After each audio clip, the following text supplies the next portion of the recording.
This is wishing everyone a very happy Women's Day. I'm sure everyone's celebrating in their own particular way what womanhood means to all of us, whether it's girl power, woman power, etc. Whether you're working, whether you're a homemaker, whether you're a student, whether you're anything from different walks of life.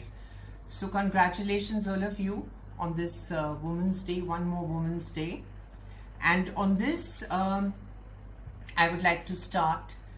Now, what happens is that generally on Women's Day, we are applauding a lot of women.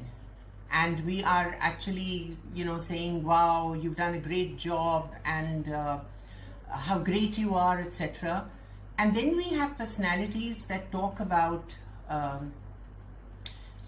how supportive their parents were while growing up, how they got an equal opportunity like their brothers while growing up, and the kind of education that they had that led them to a financial stability.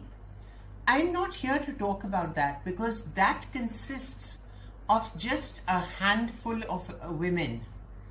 So when we talk about just a handful of women, it doesn't represent India.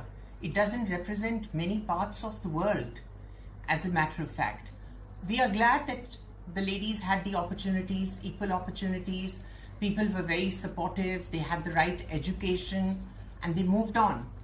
But what I want to talk today about is building your identity. And when I say building your identity, I'm basically talking about how you could be in the forefront, not just professionally. Now, say for example, you're doing things professionally excellent and you know how to climb the ladder of success. The entire focus of your life has been probably career enhancement. I'm talking about your personal life. I'm talking about women who make it and don't have a life. Girls who are in relationships, married women who are with spouses in relationships, dealing with extended families, dealing with in-laws, dealing with various people. I know time and again we've done many of these videos on relationship handling, and this is definitely not one of them. But what we want to talk about is that where is the personal life going on with people?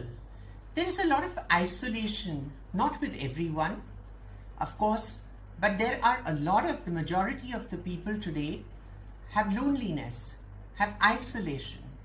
So the entire focus of the family, the parents, and everybody else is the agenda is to make a career.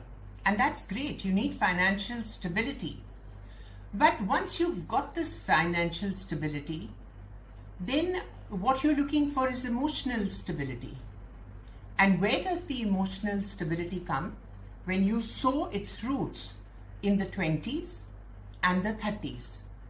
So obviously, what is your support system as you grow older? Which is very important for us to understand in our 20s and 30s.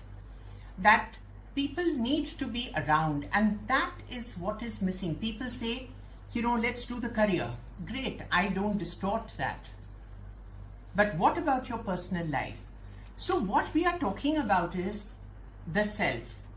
So if you're the self, so whatever you've inherited, your looks, your color, your intellect, etc., cannot be changed. The environment that you came from cannot be changed. The locality you lived in, the friends you grew up with, the school and colleges you went to, and your family background has its reflection on you. Then you have choices. But what are the choices based on? The choices are based on relationships. The choices could be based on career. The choices could be based in various aspects of life. But what are your careers, your interpersonal social skills, your relationships, etc.? What are they focused on? Attitude. Attitude is what makes the choice good and what makes the choice